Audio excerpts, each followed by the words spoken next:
सुप्रभात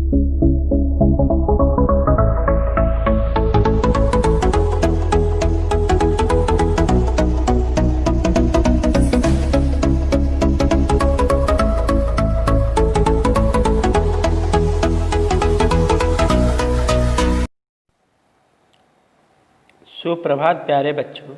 आज हम लोग कक्षा 7 के पाठ 3 की कविता पढ़क्कू की सूझ को हम लोग पढ़ रहे हैं। पढ़क्कू की सूझ पढ़क्कू की सूझ। इस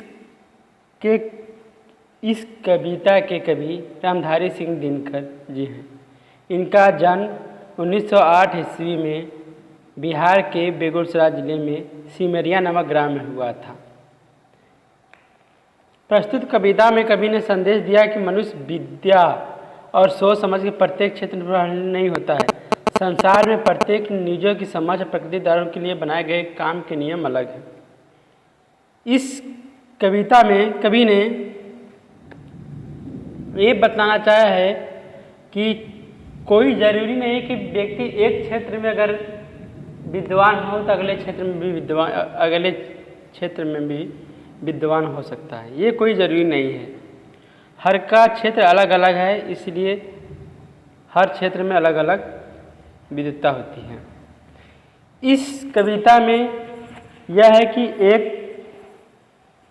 पढ़क्कू हैं जो बड़े बड़े तेज थे, तर्क के साथ पढ़ते थे और हर बात को नई नई सृजन बात गढ़ते थे।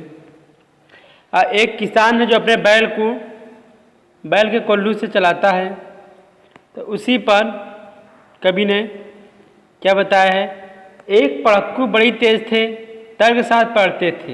एक पढ़क्कू बड़े तेज थे और तर्क के साथ पढ़ते थे। एक पढ़क्कू थे जो बहुत तर्क के साथ पढ़ते थे, बहुत तेज थे।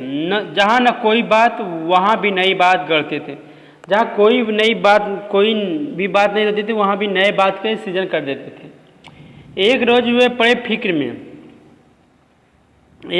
वे बड़े फिक्र में समझ नहीं कुछ पाए, बैल घूमता है कोल्हू में कैसे बिना चलाए।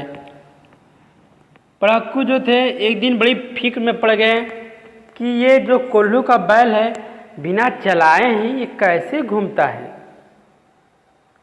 इस बात को सोचने लगे पढ़क्कू। कई दिनों तक रहे सोचते। मालिक बड़ा गजब है, सीखा बैल को रखा इसने निश्चय कुछ ढब है।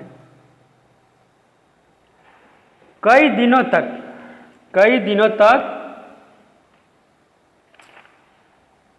रहे सोचते। जो पढ़क्कू थे वो कई दिनों तक सोचते रहे कि मालिक बड़ा गजब, इसका मालिक बहुत बड़ा गजब आदमी है। कुछ सीखा बैल को रखा इसने निश्चय कोई ढब, कोई उपाय सिखा रखा है जिससे बैल हमेशा चलता है। आखिर एक रोज मालिक से पूछा उसने ऐसे, जीव बिना देखे लेते तुम जान भेद या कैसे। पढ़क्कू पूछे एक दिन बैल के मालिक से कि आखिर आप एक रोज उसने मालिक से पूछा, जीव बिना देखे लेते तुम जान भेद या कैसे। बिना देखे ही तुम बैल को कैसे जान लेते कि वो खड़ा है कि चल रहा है।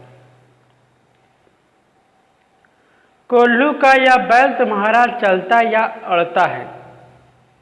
कोल्हू का यह बैल तुम्हारा चलता या अड़ता है, रहता है घूमता, खड़ा हो या पागुर करता है।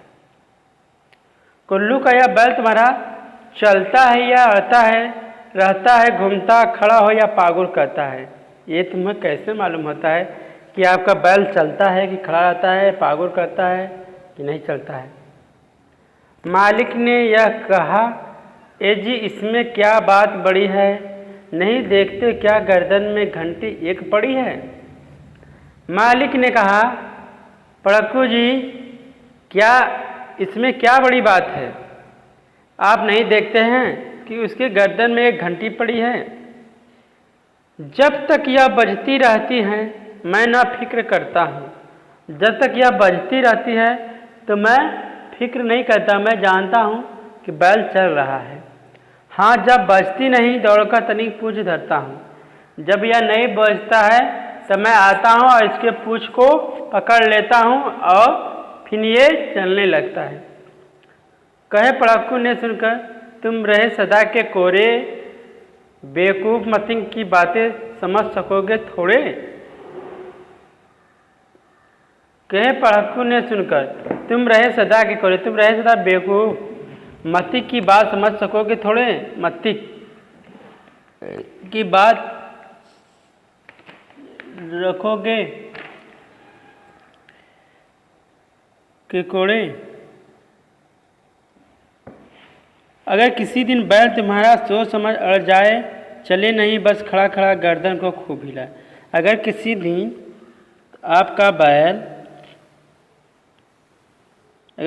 आपका बैल तुम्हारा सोच समझ अड़ जाए और चले नहीं बस खड़ा खड़ा गर्दन ही खूब हिलाए, तो आप कैसे समझ लेंगे।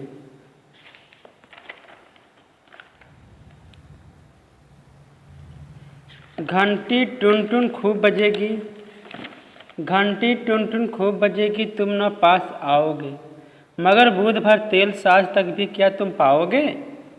अगर घंटी टुन टुन खूब बजेगी, टुन टुन घंटी खूब बजेगी, तुम पास न आओगे, मगर बूथ भर तेल छाग तक क्या तुम पाओगे। मालिक थोड़ा हंसा और बोला कि पड़हक्कू जाओ, सीखा यह ज्ञान जहाँ पर वहीं इसे फैलाओ।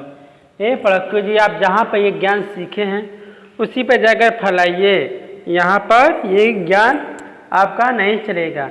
यहाँ सभी कुछ ठीक ठाक है, यह केवल माया है। बैल हमारा नहीं अभी तक मतिंग पड़ पाया है। यहाँ सब ठीक ठाक है, केवल यहाँ माया है। मतिक मने तर्क साथ, मेरा बैल ये आपका तर्क साथ नहीं पढ़ पाया है। इसलिए प्यारे बच्चों, इस कहानी में रामधारी सिंह दिनकर ने ये बताया है कि कोई ज़रूरी नहीं है कि एक जगह एक व्यक्ति के ज्ञान एक क्षेत्र में हो तो अगला ज्ञान उस क्षेत्र में वो भी अगले क्षेत्र में ज्ञान उसका उतना ही रहेगा। हर क्षेत्र में अलग अलग होता है, इसलिए इसमें अलग अलग बात बताई गई है।